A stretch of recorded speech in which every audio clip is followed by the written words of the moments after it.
Assalamualaikum warahmatullahi wabarakatuh. Saya Anissa Ramadhanila, Prodi Pendidikan Bahasa dan Sastra Indonesia, nomor induk mahasiswa 202011110020.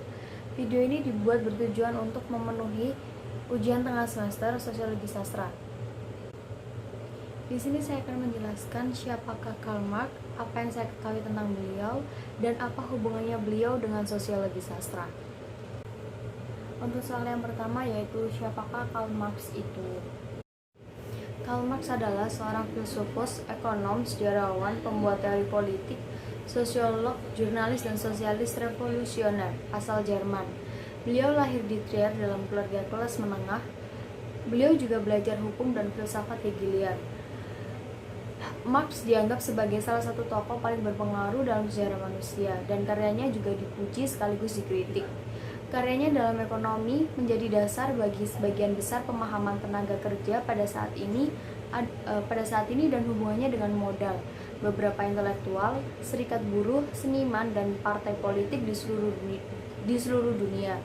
Dipengaruhi oleh karya Marx, dengan beberapa pihak memodifikasi atau mengadaptasi gagasan-gagasannya. Beliau biasanya disebut sebagai salah satu arsitek utama dari ilmu sosial modern. Lalu soal yang kedua, yaitu apa yang saya ketahui tentang Karl Marx. Menurut yang saya ketahui tentang Karl Marx adalah dia itu sebagai salah satu tokoh paling berpengaruh dalam sejarah manusia. Beliau juga punya 3 karya yang terkenal, yaitu karya yang pertama ada pamflet pada tahun 1848, kedua ada Manifesto Komunis, dan karya ketiga ada Das Kapital. Pemikiran politik dan filsafatnya juga memiliki pengaruh pada sejarah intelektual, ekonomi, dan politik pada masa berikutnya, dan namanya dipakai sebagai adjektif, pengucapan, dan aliran teori sosial. Ada juga beberapa teori-teori tentang masyarakat, ekonomi, dan politik yang secara kolektif dimengerti sebagai Marxisme, menyatakan bahwa umat manusia berkembang melalui perjuangan kelas. Dalam kapitalisme, manifest itu sendiri berada dalam konflik antara kelas pemerintahan atau dikenal sebagai bourgeois yang mengendalikan alat produksi dan kelas buruh atau biasa dikenal sebagai proletariat yang dapat diperalat dengan menjual tenaga buruh mereka sebagai balasan untuk upah, memajukan kesepakatan kritikal yang dikenal sebagai materialisme sejarah. Marx juga memprediksi bahwa seperti sistem sosioekonomi sebelumnya,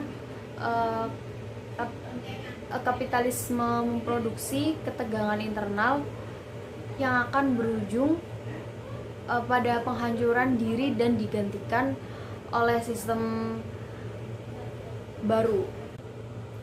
Soal yang terakhir, yaitu apa hubungannya Karl Marx dengan sosiologi sastra. Di dalam perkembangannya, Marxisme ini seringkali digunakan sebagai dasar analisis sastra, sehingga muncullah sebuah istilah sosiologi sastra Marxisme. Beliau mengembangkan teori sosial sastranya dengan menyatakan bahwa kegiatan manusia yang paling penting adalah kegiatan ekonomi atau produksi unsur-unsur materi. Karl Marx juga berpandangan bahwa sastra sebagai bagian dari sebuah institusi sosial yang penting, di mana memiliki kesamaan dengan agama, politik, ilmu pengetahuan, dan pendidikan yang menjadi bagian integral kehidupan sosial, sehingga sastra berkembang sesuai dengan kondisi-kondisi perkembangan sosial ekonomi masyarakat. Di sini sastra telah menjadi bagian penting dari suatu sistem produksi sosial suatu masyarakat.